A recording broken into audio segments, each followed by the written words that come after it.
So, why should we hire you? There it is. The corporate version of Fight Club. The moment you realize you're about to defend your entire career trajectory using nothing but nervous sweat, an outdated blazer, and that semi-delusional pep talk you gave yourself in the parking lot. Today, I'm going to show you how to answer this question without sounding like you're panhandling outside of an Applebee's or worse, auditioning for the corporate Hunger Games. Because let's be honest, winning, it isn't a strategy. It's how people end up working at places called things like Synergy Solutions Unlimited, and therapy bills are not tax deductible. I'm Thrive, your long-suffering HR manager turned reluctant career coach, dragging you through the absurdities of the corporate world so you don't have to. Let's get into this. Part 1. Why are they actually asking this? Look, if hiring managers wanted a dramatic retelling of your resume, they'd do it at home, in sweatpants, with a bottle of questionable Merlot. When they're asking, why should we hire you? What they're really saying is, please make this easy on me. Please don't sound like a vision board exploded into words. And please don't be the reason I need a second cup of rage coffee today. Here's the key truth here. They're not evaluating your technical skills anymore. They're evaluating your likelihood of being a walking HR incident report. At this point, they're thinking, will they make my life easier? Or am I hiring a future 3-part apology email? Look, you don't need to be dazzling. You just need to be the professional equivalent of a seatbelt. Useful, low drama, and unlikely to cause a class action lawsuit. Part 2. Where most people hilariously crash and burn. Here's where candidates torpedo themselves faster than a Netflix cancellation. Buzzword gumbo. I'm passionate, results-driven, synergistic, solutions-oriented. Fantastic. You sound like a LinkedIn article nobody finished reading. The overcompensation Olympics. Because I'm literally the best. I'm basically Beyonce with spreadsheets. Congratulations. You've triggered the interviewer's flight response. They're already mentally packing their desk. Emotionally oversharing. Honestly, I need this job because my cat needs a root canal and my roommate thinks I'm an unpaid intern for Uber Eats.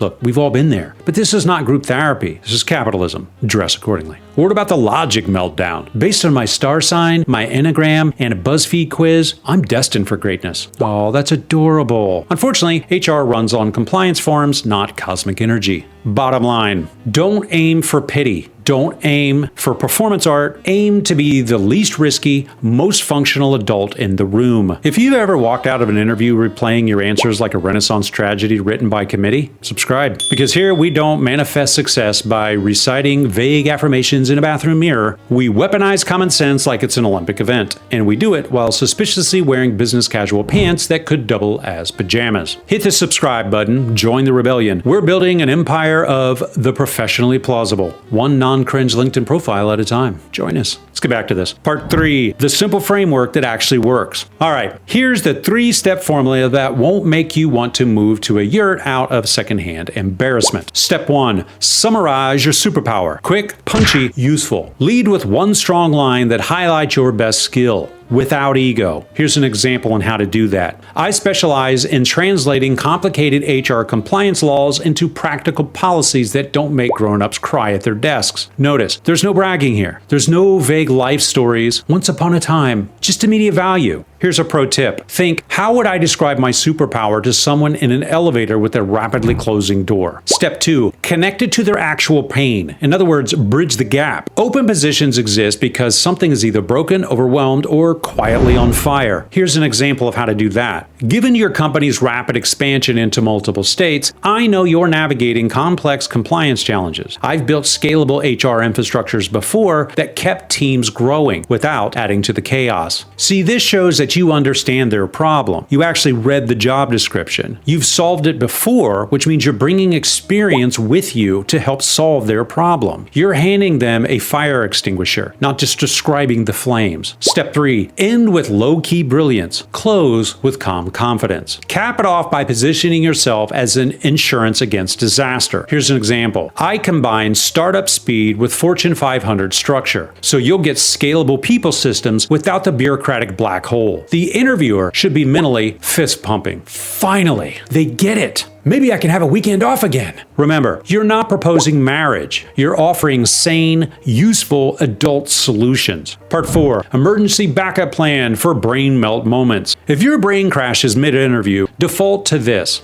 Say this calmly and clearly. I believe my skills directly align with the goals and challenges of this role, and I'm excited to bring immediate impact and sustainable value to the team. Smile like you planned it. Breathe. Do not, under any circumstances, start describing your childhood lemonade stand as your first entrepreneurial venture. No one cares. Part 5. Final perspective shift. You're selling a solution, not yourself. You are not auditioning to be anyone's emotional support animal. You are not a walking sob story. You are a tax-deductible business asset. It sounds cold, but that's the truth. They have pain points. You have professional Advil. Simple, elegant, ruthlessly efficient. Here's your final takeaways. No weird emotional origami. No needy vibes. No unsolicited drama dumps. Serve yourself up like a $5 lunch special. Practical, predictable, no surprise trauma inside. When they ask why should we hire you, they're really asking, convince me you won't be the reason I have to hire someone else again in 6 months. You don't have to be the most dazzling unicorn in the enchanted forest. You just have to be the least confusing boat in the storm. And with that, subscribe for more career advice that's equal parts useful, brutal, and suspiciously caffeine-fueled. And tell me in the comments, what's the single worst thing that you've ever said in a job interview? And extra points if you still wake up thinking about it. Because remember, if you've ever said, I'm a perfectionist, and meant it, you're among friends here. Like if you like, sub if you sub, share if you share. I'm Thrive. Bye.